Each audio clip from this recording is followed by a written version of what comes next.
Handelinge hoofstuk 19 vers 19 tot 20.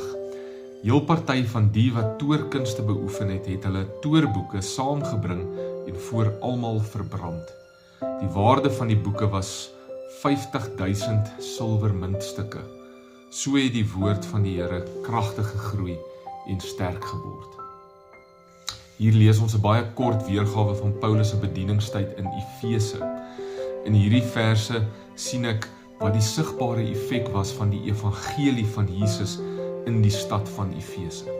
Die feit dat hierdie mense Jesus as hulle Here aangeneem het hulle lewens sigbaar verander, sodat hulle selfs hulle toorboeke en hulle afgode kom verbrand het.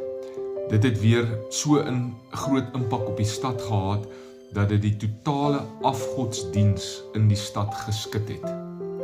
Hierdie is die perfekte voorbeeld van die effek van die evangelie wat waarlik in mense se lewens posvat. Wanneer die evangelie waarlik in mense se lewens posvat en hulle dit in hulle wêreld invat, dan is daar 'n effek, daar is 'n sigbare effek wat plaasvind. En dit behoort die impak vandag ook te wees. In lewens wat verander word, moet gesinne verander.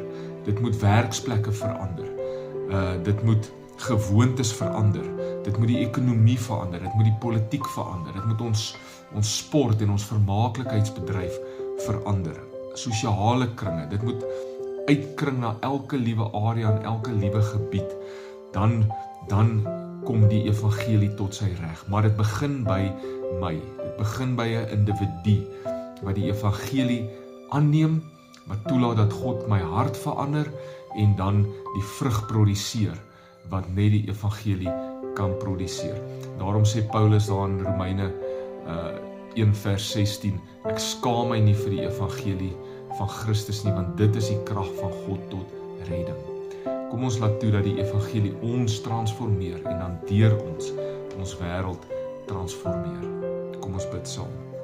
Here, mag u evangelie in my lewe so kragtige effek hê, dat dit sal uitkring en 'n gemeenskap beïnvloed. Amen. Tot volgende keer, die Here seën jou.